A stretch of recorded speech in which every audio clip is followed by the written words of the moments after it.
एक ऐसा प्रश्न है, एक ऐसी समस्या है जिसके विषय में बार बार पूछा गया है। शादी के लिए कुंडली मिलान कैसे करें? शादी के लिए गुण मिलान कैसे करें? शादी के लिए कुंडली ना मिले तो ऐसी स्थिति में क्या करें?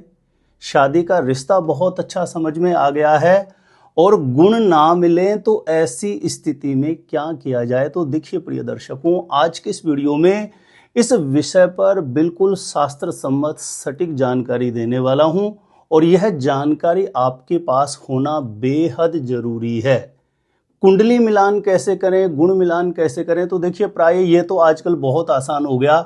बहुत से ऐसे सिस्टम हैं, सॉफ्टवेयर हैं, एप्लीकेशंस हैं, आप उसमें जैसे डेट ऑफ बर्थ टाइम डालते हैं तो वो बता देता है कि कुंडली मिलान हो रहा है, गुण मिलान कितना हो रहा है, क्या दोष आ रहा है। लेकिन यहाँ पर 95% से भी ज़्यादा लोग एक बहुत बड़ी गलती करते हैं और इस गलती की वजह से बहुत अच्छे अच्छे रिश्ते बहुत बार हाथ से निकलते रहते हैं और बच्चों की शादी की उम्र निकलती रहती है। जब कभी भी आप शादी के लिए कुंडली मिलान कर रहे हैं, गुण मिलान कर रहे हैं और मान के चलिए व्यवहारिकता में रिश्ता आपको बहुत अच्छा समझ में आ रहा है, लेकिन आपको लग रहा है कि कुंडली नहीं मिल रही है या गुण नहीं मिल रहे हैं, तो ऐसी स्थिति में एक गलती आप कदापि ना करिए।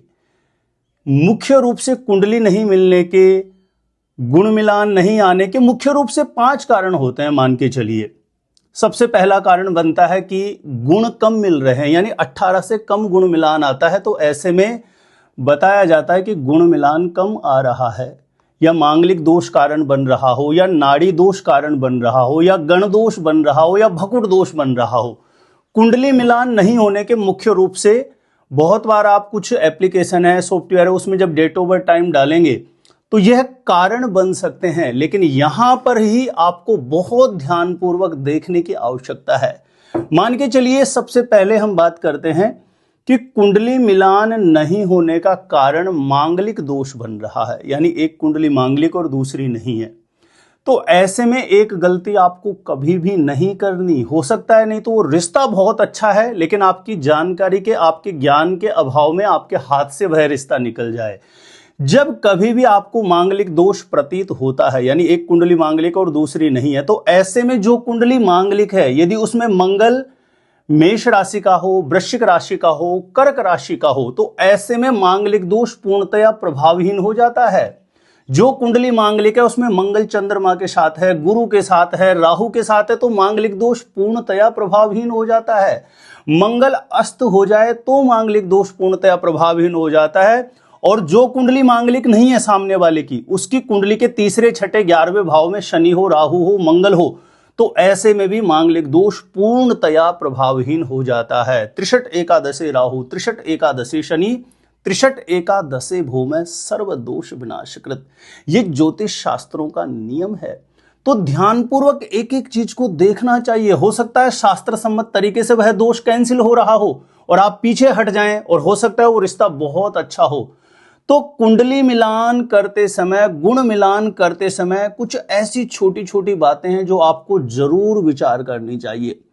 मान के चलिए कुंडली मिलान नहीं होने का कारण नाड़ी दोष बन रहा है, तो इस दोष के भी कैंसिलेशन के बहुत नियम होते हैं। मान के चलिए दोनों का जन्म नक्षत्र एक है, लेकिन नक्षत्र के चरण अलग अलग हैं, तो ऐसे में भी नाड़ी दोष प्रभावहीन हो जाता है। दोनों के जन्म नक्षत्र अलग अलग, राशि अलग अलग, लेकिन राशि स्वामी एक ग्रह बन रहा है, या राशि स्वामी बुध, गुरु, शुक्र में से दोनों का कोई ग्रह बन रहा है, तो ऐसे में भी नाड़ी दोष प्रभावहीन हो जाता है। ऐसे 9 नक्षत्र होते हैं, लड़का लड़की में से यह नक्षत्र आ रहा हो तो नाड़ी दोष प्रभावहीन हो जाता है। इसमें सबसे पहला नक्षत्र आता है कृत्तिका नक्षत्र, रोहिणी नक्षत्र, मृगशिरा नक्षत्र, आर्द्रा नक्षत्र, पुष्य नक्षत्र, ज्येष्ठा नक्षत्र, श्रवण नक्षत्र, उत्तरा भाद्रपद नक्षत्र और रेवती नक्षत्र।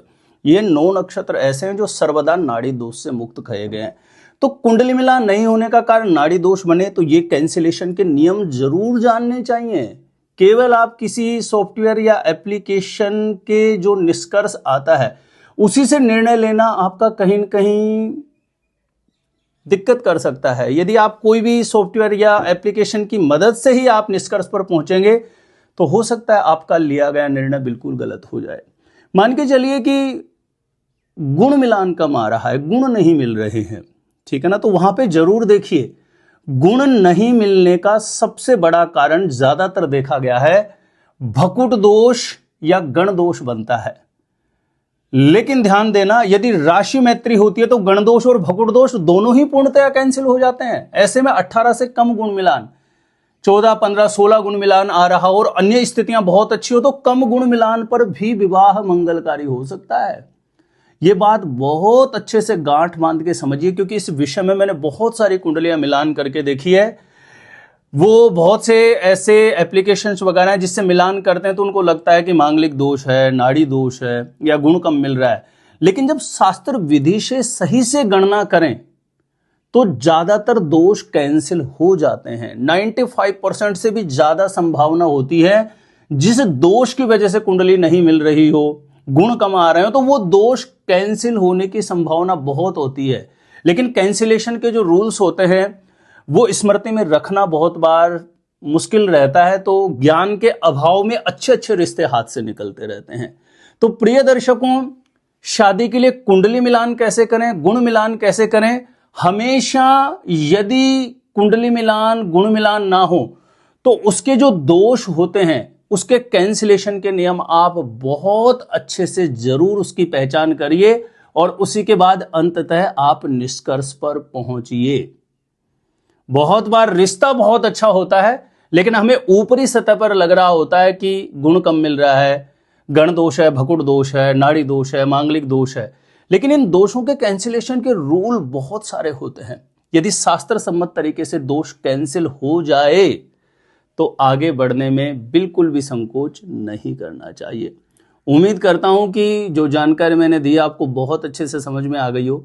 यदि जानकारी अच्छी लगी हो तो कमेंट सेक्शन में अपनी प्रतिक्रिया जरूर दीजिएगा और मेरे द्वारा अपनी जन्म कुंडली का साइंटिफिक सटीक ज्योतिषीय विश्लेषण प्राप्त करना चाहते हैं तो जो स्क्रीन पर नंबर दिया है आप मुझे यहां पे संपर्क कर सकते हैं, कांटेक्ट कर सकते हैं। तो आज के लिए इतना ही था। देखते रहिएगा आप हमारा ज्योतिष गुरुजी यूट्यूब चैनल।